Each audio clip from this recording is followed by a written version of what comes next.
We all have the unlimited capacity to grow and develop.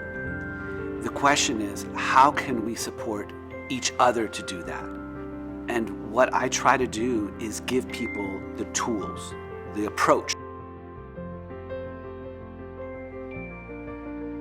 I say this to my the incoming students in the honors college. I say, you have a leg up because you're coming into an honors college where we believe in you. We believe that you're going to be successful.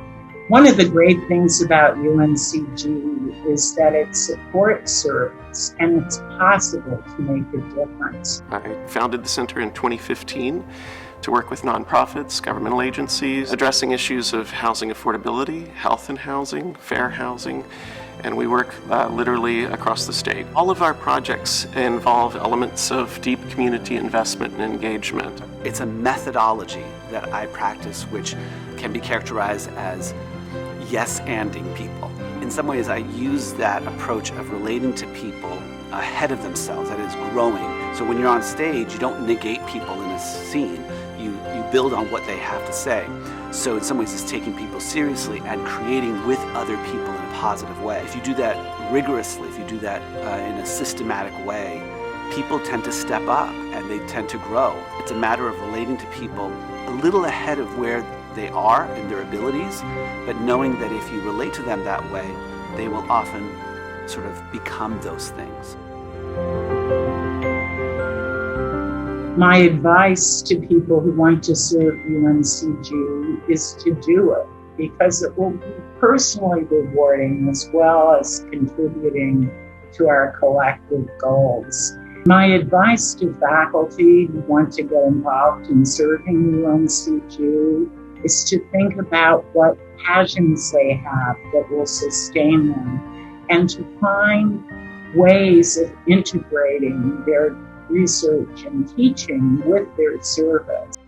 I am very conscious of the racial justice elements of the work that I do.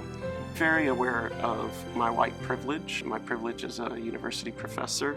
I try to be the best ally I can. And I think through being a good ally, stepping back when it's not my turn to speak, just the resilience of some of the communities that we work with, neighborhood associations, the residents groups that we're working with, really are invested in improving their communities.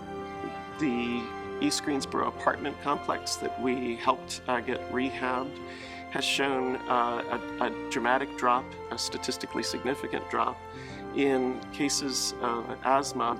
That over the course of 2 years, that's the immediate tangible results, improvements in quality of living, improvements in housing, improvements at the policy level, at the economic level. So we're really working at multiple levels of impact. The most rewarding thing about serving UNCG has been watching it change as many committed faculty, staff, students, alums have worked on making it a more diverse, a more inclusive, and a more accessible place than it was when I came here in 1983. It's so simple and yet so powerful. And that's in some ways what I want others to be able to have in their lives, because people are in despair, people are in emotional pain. And I think that I've been very fortunate in my life with family and friends and now at the university to have spaces where people believe in me and people relate to me as if I'm growing. I just want to thank my family and my colleagues in the Honors College and the students that I've had the pleasure of being in the classroom with. I'd like to thank the Vice Chancellor, Terry Shelton, for her continued support of the Center for Housing and Community Studies and the work that we do. And I'd also like to thank the Chancellor, Dr. Gilliam, for his support and nomination for this award.